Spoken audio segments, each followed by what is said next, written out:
Hi and hello everyone. Welcome to Future Vision Study Center. இன்னைக்கு இந்த shorts வீடியோவில் என்ன பார்க்க போகிறோம் அப்படின்னு பார்த்தீங்க அப்படின்னா ராபர்ட் லூயிஸ் ஸ்டீவன்சன் எழுதின அண்ட் அப்பாலஜி ஃபார் ஐடலஸ் அப்படின்ற எஸ்ஐயோட ஒரு ஜிஸ்ட் தான் நம்ம பார்க்க போகிறோம். அதுக்கு முன்னாடி ராபர்ட் லூயிஸ் ஸ்டீவன்சனை பற்றி பார்த்துடலாம். இவருடைய பர்த் அண்ட் நேஷனாலிட்டி அப்படின்னு பார்த்தீங்க அப்படின்னா born on 13th November 1850 எடன்பர்கில் பிறந்திருக்காரு. Famous Scottish novelist. ஸோ இவங்களோட நேஷனாலிட்டி எல்லாம் ஞாபகம் வச்சுக்கோங்க.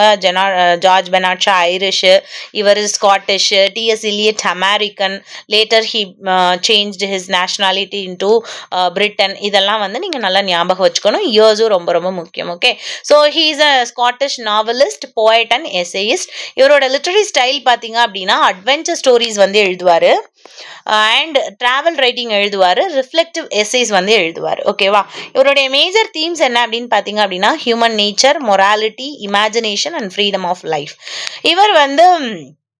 இவருக்கு ஹெல்த் வந்து கொஞ்சம் புவராக தான் இருக்கும். ஸோ அதனால் என்ன பண்ணுறாரு அப்படின்னா ஒரு இடத்துல இருந்தால் எங்கே நம்ம சிக்காயிருமோ அப்படின்னு பயந்துட்டு என்ன பண்ணுறாருன்னா ஹீ ட்ராவல் வைட்லி. ஸோ இந்த ட்ராவல் எக்ஸ்பீரியன்ஸை அவர் என்ன பண்ணுறாரு அப்படின்னா அவரோட ரைட்டிங்ஸுக்கு உதவுற மாதிரி யூஸ் பண்ணிக்கிறாரு. ஸோ இவரோட ஃபேமஸ் ஒர்க் அப்படின்னு பார்த்தீங்க அப்படின்னா his well known works include Treasure Island 1883 இதுவுமே நம்மளுக்கு ப்ரெஸ்கிரைப் பண்ணியிருக்காங்க.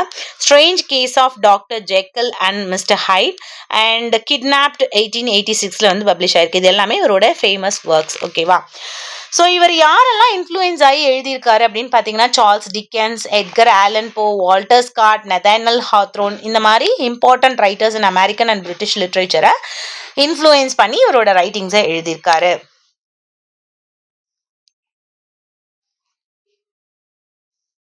ஸோ இவர் கிரியேட் பண்ண இம்பார்ட்டன்ட் கேரக்டர்ஸ் யார் யார் அப்படின்னு பார்த்தீங்க அப்படின்னா John Silver, doctor Henry Jekyll, Jim Hawkins, doctor Livesey, இந்த மாதிரி இம்பார்ட்டன்ட் கேரக்டர். அதாவது இப்போ எப்படி நம்ம ஷேக்ஸ்பியர் ஒத்தெல்லோ கிரியேட் பண்ணாரு, ஹாம்லெட் கிரியேட் பண்ணாரு, அந்த மாதிரி ஃபிக்ஷனல் கேரக்டர் வந்து long John Silver.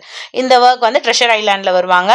Doctor Henry Jekyll அப்படின்றவங்க வந்து அவங்களோட இன்னொரு நாவலான strange case of doctor Jekyll and mister Hyde இருக்காங்க இல்லையா, அதில் வருவாங்க. And Jim Hawkins and doctor Livesey இவங்க எல்லாருமே வந்து important characters created by Robert Louis Stevenson. ஓகேங்களா, இந்த எஸ்ஏ அப்பாலஜி ஃபார் ஐடலஸ் என்ன சொல்லுது அப்படின்னு பார்த்தீங்க அப்படின்னா எப்பயுமே ஹார்ட் ஒர்க் வந்து பெனிஃபிஷியலாக இருக்காது அப்படின்னு சொல்கிறாங்க. ஓகேவா, ஸோ லெஷர் டைம், ஒரு மனுஷன் எவ்வளோ ஹார்ட் ஒர்க் பண்ணாலும் அவனுக்கு லெஷர் டைம் வந்து ரொம்ப ரொம்ப முக்கியம். அதுக்காக எப்போ பார்த்தாலும் ஐடியலஸாக இருக்கணுமானா கிடையாது.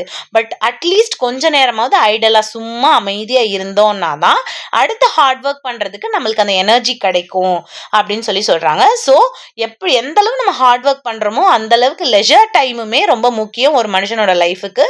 ஏன்னா அதுதான் ஒரு மனுஷனோட லைஃபை பேலன்ஸ் ஆக்கும் அப்படின்னு சொல்றாங்க. அதே மாதிரி ஸ்டீவன்சன் எதை டிஃபெண்ட் பண்றாரு அப்படின்னு பாத்தீங்க அப்படின்னா ஐடல் பீப்புள்னு வேற யாரை சொல்றாரு அப்படின்னா லேசி பீப்புளை சொல்றாரு.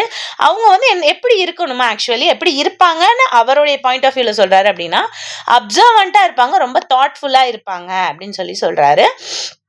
அதே மாதிரி அவர் சொசைட்டியை எதுக்காக கிரிட்டிசைஸ் பண்ணுறாரு அப்படின்னா ஒன்லி ஹார்ட் ஒர்க் பண்ணுற பீப்புளை மட்டும்தான் இந்த சொசைட்டி வந்து வேல்யூ பண்ணுது, பிஸி பீப்புளை மட்டும்தான் அது வந்து வேல்யூ பண்ணுது, ஐடியல் பீப்புளை வந்து இக்னோர் பண்ணிடுது. அவங்க வந்து என்னதான் திங்க் பண்ணாலும் அப்சர்வ் பண்ணாலும் அவங்களோட லைஃப்பை என்ஜாய் பண்ணி வாழ்ந்தாலும் இந்த சொசைட்டி வந்து அவங்கள வந்து வேல்யூவே பண்ண மாட்டேங்குது அப்படின்ற ஒரு குற்றச்சாட்டை வந்து வைக்கிறாரு இந்த எஸ்ஏல. அதே மாதிரி ஸ்டீவன்சன் என்ன சொல்றாரு அப்படின்னா எஜுகேஷன் வந்து புக்ஸ்ல மட்டும்தான் வரும், ஸ்கூலுக்கு போனாதான் வரும், யூனிவர்சிட்டில இருந்து தான் படிக்க முடியும் அப்படின்னா கிடையாது. ஈவன் நீ ஐடலா இருந்துட்டு கூட லைஃப்ல இருந்து நிறைய கத்துக்கலாம் அப்படின்னு சொல்லிட்டு இந்த எஸ்ஏல சொல்றாரு. அதே மாதிரி இந்த ஐடலஸ் எங்கென்னலாம் கத்துக்கிறாங்கன்னு பாத்தீங்க அப்படின்னா nature, people and everyday life, இது மூணுல இருந்தும் கத்துக்கிறாங்க. Where the busy people fail to learn from nature, people of everyday life அப்படின்றதையும் அவர் வந்து சுட்டி காட்டுறாரு இந்த எஸ்ஏல. ஓகே, ஸோ இந்த எஸ்ஏல எப்படி வந்து அவர் ஐடலஸ்ன்னு சொல்றது லேசி பீப்புளை, சும்மாவே இருக்கிறவங்க, எதுக்கும் ஒர்த் இல்லாதவங்க இல்லை, லேசி பீப்புள், எல்லாத்தையுமே மெதுவாக செய்யறவங்களும் ஒர்த்து தான், அவங்க வேலையை கரெக்டாக செய்யற பட்சத்தில் அப்படின்னு ஐடலஸ்க்கு என்ன பண்றாரு அப்படின்னா டிஃபெண்ட் பண்றாரு இந்த எஸ்ஏல. Okay, thank you.